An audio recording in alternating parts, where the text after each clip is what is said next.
सिवनी नगर पालिका में दलसागर के सौंदर्यीकरण को लेकर चौपाटी से लेकर टापू तक फुट ओवर ब्रिज बनाने का ठेका दे दिया गया था, जिसका लगभग 70% कार्य भी हो चुका है, जिसके लगभग 1.5 करोड़ रुपये का ठेकेदार को भुगतान भी किया जा चुका है।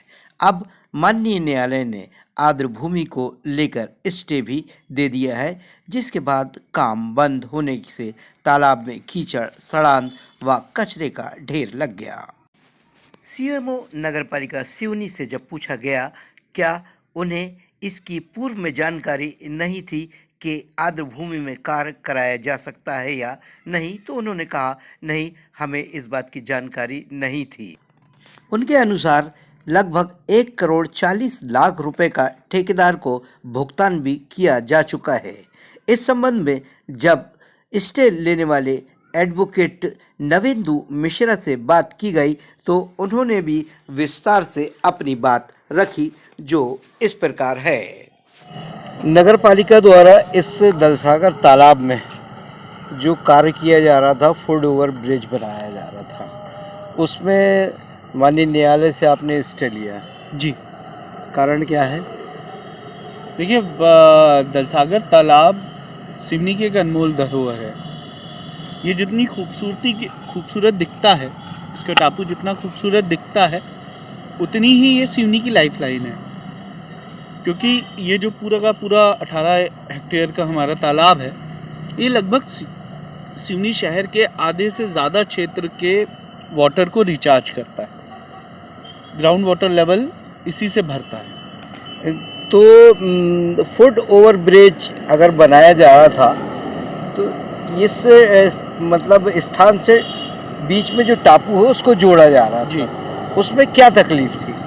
देखिए, पहली तकलीफ तो तब शुरू हुई जब इन्होंने बाउंड्री तोड़कर फुट ओवर ब्रिज के लिए पानी बहा दिया, पूरा तालाब खाली कर दिया और पूरे ऐन गर्मी के समय किया, बारिश में भरने नहीं दिया। तो अब पूरे साल के लिए ये पूरा का पूरा तालाब खाली हो गया। अब इसमें जो जीव जंतु रहते थे, जो मछुआरे काम करते थे और जो ये ग्राउंड वाटर रिचार्ज करता, वो सब बर्बाद हो गया। अब आज के डेट में जब आपको अगर कुछ सी भी प्रकार की आधुनिक तकनीक से ब्रिज बनाना है तो कोई असंभव बात नहीं है। तार वाला ब्रिज बीच में एक पिलर खड़ा करके सीधे बना दिया जाता। ये 19 खंबे जो खड़े किए आपने, उसके लिए जिस बेतहाशा तरीके से आपने तोड़ा, इस पूरे लैंड को बर्बाद किया, वो दर्दनाक था। अच्छा, मैंने माना कि ये काम जो नगर पालिका ने किया था, पहले इसको नियम कानून की जानकारी लेना था। मेरी सीएमओ साहब से भी बात हुई, उन्होंने कहा कि नहीं, हमें कोई जानकारी नहीं थी।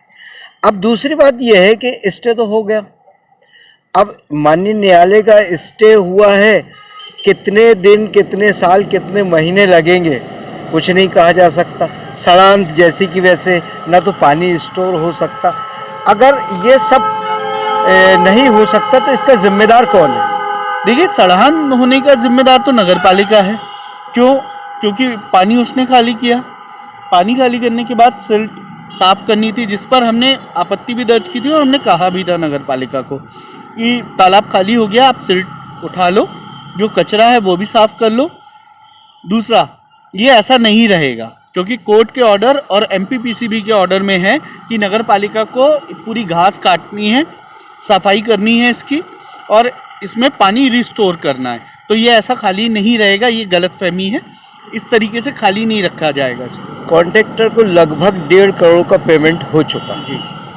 अब जो भी है 70% काम हो चुका है, वो बोलते हैं। ऐसी स्थिति में नुकसान तो हुआ जी, नगर पालिका का हो या सरकार का हो, नुकसान तो हुआ। मैं अब इस जगह से दूसरे स्थान पर जाता हूँ। मैं आपसे पूछना चाहता हूँ कि आपने ये सिवनी दलसागर का जो स्टे लिया, ठीक है, लेकिन आपको बुधवारी तालाब में जो सालों से, वर्षों से मची हुई है, उसका ध्यान नहीं गया। इसी तरह बवरिया तालाब के पास एक बच्चों के खेलने के लिए स्थल बन रहा था, वो भी उजड़ गया, उसमें भी लाखों करोड़ों बर्बाद हो गए। क्या उसका उस तरफ आपका ध्यान नहीं है? जिस शंकराचार्य पार्क की आप बात कर रहे हैं उस पर आप मेरे वीडियोस नागरिक मोर्चे के पेजेस पे देख सकते हैं। रही दलसागर बुधवारी तालाब की बात, तो जिस समय भरत यादव जी थे उस समय से लेकर जिस समय धनराजू जी थे उस समय भी हमने बुधवारी तालाब के लिए काम किया। और तीसरी बात आपको बताएं कि इसके बाद बुधवारी तालाब, अंबेडकर वार्ड का जो तालाब है, और तीसरा मठ तालाब, इन तीनों पे हमारी मुहिम चालू हो जाएगी इसके बाद। क्योंकि वेटलैंड रूल्स की जानकारी हमें जुलाई में मिली, जब इन्होंने तोड़ा था तभी हम चले जाते कोर्ट, लेकिन हमें वेटलैंड रूल्स की जानकारी नहीं थी। और ना ही सिवनी में, क्योंकि हम सिवनी में वकालत करते हैं, एनजीटी में कैसे केस दायर करते हैं, कैसे बनता है वो सारे, फिर इनसे डॉक्यूमेंट लेना आरटीआई में, ये सब करने में हमें समय लग गया। उसके बाद कोर्ट ने सचेत किया था कमेटी बना के अक्टूबर 2023 में, 20 अक्टूबर 2023 को कोर्ट ने ऑर्डर कर दिया था कमेटी बनाने का। तब भी नगर पालिका नहीं जागी, नगर पालिका ने कॉन्ट्रैक्टर के काम को नहीं रुक पाया और वो लगातार अक्टूबर से जनवरी तक चलता रहा। इसकी जिम्मेदार नगर पालिका है। तीसरी बड़ी बात, नगर पालिका ने अगस्त 2023 में कॉन्ट्रैक्टर को पैसा क्यों दिया इतना, जबकि 70% काम तो आज दिख रहा है आपको, अगस्त 2023 में क्यों पैसा दे दिया? इसका प्रश्न तो नगर पालिका, तो ऐसा कैसा कॉन्ट्रैक्टर उनका भाई बंधु है, भाईचारा है, जिसके कारण इतना पैसा एडवांस में कॉन्ट्रैक्टर को दे दिया आपने? तो ये प्रश्न तो उनसे पूछे जाने चाहिए। और जो नुकसान हो रहा है, अगर दलसागर कल को खत्म होता है, जो काम नगर पालिका कर रही है, अगला प्लान उनका था कि इसकी बाउंड्री से एमएलबी रोड जो है उस रोड पर कॉम्प्लेक्स बनाना। जो हाल आज बुधवारी तालाब का आपको दिख रहा है वो हाल दलसागर का करना चाहते थे। उसकी लड़ाई हमारी है कि हम बुधवारी नहीं बनने देंगे दलसागर को। ये हमारे लिए एक खूबसूरत जगह है, हमारी जीवनदायिनी जगह है, और इसको बर्बाद नहीं होने देंगे। अंत में मैं 2 शब्दों में पूछना चाहता हूँ, इसके बाद बुधवारी तालाब और भी तालाब जो है, जो जिनमें सड़ांध मची हुई है, जिनमें लोग हाथ डालना पसंद नहीं करते, पैर डालना पसंद नहीं करते, उनके लिए भी है? बिल्कुल। आप अगर कोर्ट का ऑर्डर ध्यान से पढ़ेंगे, एमपीपीसीबी की रिपोर्ट पढ़ेंगे, तो एमपीपीसीबी ने क्लियर कहा है कि सारे के पूरे सिवनी के लिए सीवेज सिस्टम का डिज़ाइन किया जाए, और जो पानी एकत्रित होगा उसको पहले ट्रीटमेंट किया जाए, और उसके बाद अभी क्या करती है नगर पालिका, जैसे दलसागर तालाब के लिए आप देखेंगे रैन बसेरा के सामने का नाला था, उसका पानी यहाँ आता है। आपको पता होगा कि जब पुराने सिस्टम में बबरिया से एक नहर भूमि निकला करती थी, वो नहर भूमि का पानी आपके कंपनी गार्डन होते हुए दलसागर तक आता था, जो बबरिया तालाब का ओवरफ्लो था। इसका ओवरफ्लो जाता था बुधवारी तालाब पे, जिसके भी नक्शे हमने निकाले। तो ये सब ऐसा नहीं है कि हम यहीं तक रुकने वाले हैं, इसका पूरा रिस्टोरेशन प्लान है जिस पर हम लगातार काम करेंगे। हमारी मांग ये है कि सिवनी वासियों के लिए जो तालाब हैं वो तालाब साफ और स्वच्छ हों, और वो समृद्ध किए जाए, ना कि इस तरीके से बर्बाद किए जाए। जी धन्यवाद। दलसागर तालाब का जो काम चल रहा था, फुट ओवर ब्रिज बन रहा था, और आर्द्र भूमि को लेकर उसमें कोर्ट ने स्टे दे दिया। उसमें लगभग काफ़ी पेमेंट भी हुआ है। क्या इसकी जानकारी पहले से विभाग को नहीं थी? विभाग को जानकारी ना होने के कारण ये कंस्ट्रक्शन कराया जा रहा था। कंस्ट्रक्शन 30 तारीख तक का स्टे है। 30 तारीख के बाद हम जवाब प्रस्तुत करके जैसा एनजीटी निर्देश जारी करेगी वैसा भविष्य में काम होगा। इसमें लगभग कितना पेमेंट हो चुका है अब तक?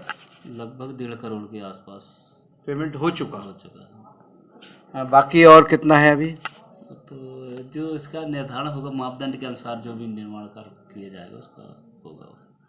कितने % काम हो चुका अब तक? अब तक 70% मान लें काम हो चुका। अच्छा, मान लीजिए लंबा चला ये प्रोसेस, क्योंकि न्यायालय का मामला है, लंबा चला, उस बीच में दलसागर में भारी सड़ांध हो गई है, बहुत ज़्यादा सड़ांध हो गई है। नहीं हुई, सफाई डिसिल्टिंग का कार्य चल रहा है। तालाब सफाई का कार्य प्रारंभ है वर्तमान में। डिसिल्टिंग का काम चालू है अभी, और इसके लिए जो घास वास लगी है वो सफाई का कार्य चल रहा है। कीचड़ भी है वहाँ? नहीं कीचड़ नहीं है अभी। मैं वीडियो है ना मेरे पास, दिखा दूंगा। सफाई का काम चल रहा है। सफाई का काम चलता रहेगा? चलेगा जब तक पूरा कंप्लीट नहीं होगा, जब तक पूरा काम करते स्टे किस मामले में लगा है? हैं। स्टे निर्माण कार्य के संबंध में है, जो भी है स्टे ठेकेदार को हमने स्टे कर दिया है, काम करने के लिए प्रतिबंधित कर दिया है। क्या ये जानकारी माननीय न्यायालय को दिए थे आपने? देना है न्यायालय को, कब तक? 30 तारीख के पूर्व दे देंगे। उसके बाद स्टे वैकेट हो सकता है। हाँ, जो भी न्यायालय के ऊपर डिपेंड करता है, एनजीटी के ऊपर डिपेंड करता है क्या डिसीजन देते हैं वो।